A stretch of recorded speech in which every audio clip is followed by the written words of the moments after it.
un peu après. Est-ce que les fat burners fonctionnent? Donc là, je vous ai donné pas mal d'informations. Qu'est-ce que c'est? Là, on va voir côté réel. Dans le fond, ce que j'ai mentionné, c'est ça a été conçu pour optimiser le travail de quelqu'un qui a une alimentation saine et une routine d'exercice. Donc, il y a un programme d'exercice qui va aller faire du 3-4 fois semaine minimum, puis qu'il est régulier. Puis, il fait attention à l'alimentation, puis régulièrement, il va aller changer son alimentation. Euh, oui, dans le fond, ils peuvent potentiellement contribuer à augmenter la quantité de graisse qu'on va oxyder, donc on va les dégrader et transformer en carburant, comme dans un char. Puis, dans le fond, ça donne un grand coup de pouce énergétique. Fait que ça donne beaucoup d'énergie, tu peux dépenser beaucoup en termes d'énergie. Mais si tu as beaucoup d'énergie puis tu ne le dépenses pas plus, comme tu t'entraînes pas ou tu fais pas d'exercice, ben ça va rien servir. Là. Fait que faut faire attention parce que malheureusement, un peu comme une augmentation de sucre dans le sang, comme un pic, ben vous allez sentir une grosse fatigue après des séances d'entraînement. Donc si tu en prends trop souvent, régulièrement, ben tu vas avoir une plus grande baisse d'intensité, puis tu vas avoir une fatigue accumulée, puis faites attention au surentraînement où il n'y aura pas une récupération qui va être active. Donc c'est un stimulant qui a un gros impact sur le système nerveux. Comme on sait, dans le fond, le stimulant comme la caféine, ça a des effets secondaires qui sont pas très intéressants non plus si tu en prends trop. Mais là, si tu prends des brûleurs de graisse, un fat burner, et que tu bois du café aussi, quelques tasses, ben là, tu viens surutiliser ton système nerveux parce que là, ton cœur est comme boosté. Là. Fait que ton cœur, ta fréquence cardiaque augmente, puis il reste élevé tout le long. Fait que ça, c'est vraiment pas bon pour le cœur, puis tu as plus d'effets néfastes comme des crises cardiaques. J'y vais à l'extrême, là. Mais sinon, c'est vraiment pas bon au niveau de ton corps, là, parce que tu vas avoir de la difficulté à récupérer tes séances d'entraînement.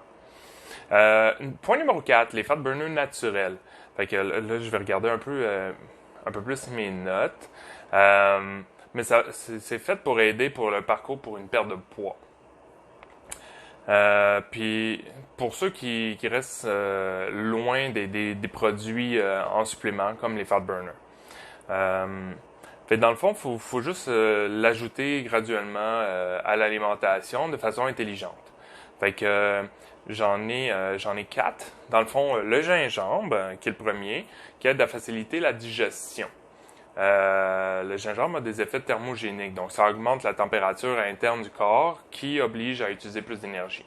Le curcuma, qui aide à supprimer les vaisseaux sanguins nécessaires à la formation de tissus adipeux. Il peut avoir un effet thermogénique également sur le corps, comme le gingembre. Vous pouvez l'ajouter au curry ou faire un assaisonnement au niveau du poulet ou poisson autre. La cannelle. La cannelle a des propriétés thermogéniques également, donc trois ingrédients qui augmentent la température. Puis c'est un excellent ajout à votre café ou un bol de céréales, pas de céréales, mais d'avoine ou de gruau. Puis ça, c'est excellent aussi sur des fruits. Avec des noix, puis c'est un bon mélange. Comme là, c'est le temps des pommes bientôt, là. Pommes cannelle, c'était un très bon choix. Puis de l'ail, dans le fond, un autre aliment thermogénique. Donc, essayez d'ajouter de l'ail à un sauté de légumes ou des légumes à vapeur. C'est une très bonne façon d'en ajouter. Point numéro 5, qui est le dernier, est-ce que tu devrais utiliser les fat burners? Donc, maintenant qu'on a vu un peu tout ça rapidement, on peut décider simplement de les prendre, sauf que faut pas que ça remplace un mode de vie sain ou c'est pas destiné à être utilisé à côté. Là. Fait que tu peux pas l'utiliser comme quelqu'un qui est sédentaire, qui bouge pas beaucoup. Là. Faut faire attention évidemment aux effets négatifs sur le corps. Moindrement que tu en sens, il faut que tu les arrêtes.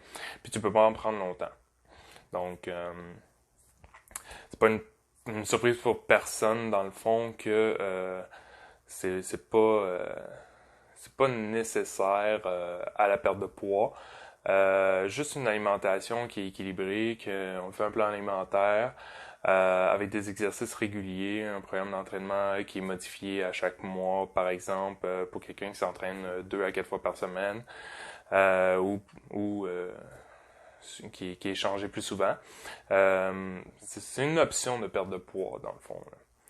Fait que c'est vraiment ça que je vous donne comme information en tant que kinésiologue. Puis, faut se rappeler aussi que la perte de poids, c'est un processus. Si ça vous a pris beaucoup de temps à accumuler votre poids, puis qu'ensuite vous voulez le perdre d'un coup, c'est pas une bonne idée. Ça va prendre du temps. Fait que si tu as pris 10 ans à accumuler 50 livres ou 60 livres, mais tu ne le perdras pas en 6 mois, là. Donc, faut vraiment voir qu'est-ce qui se passe au niveau du corps, puis est-ce que tu vas le maintenir. Fait que, dépendamment des pertes de poids, si tu as beaucoup de poids à perdre, ben tu vas en perdre plus rapidement, oui. Mais il faut y aller de façon saine et équitable.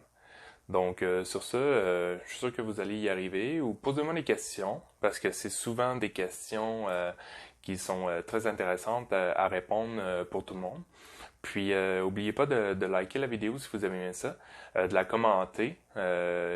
Commenter, ça peut être juste un thumbs up ou un like. Puis, partagez cette vidéo-là, s'il vous plaît, sur vos réseaux sociaux.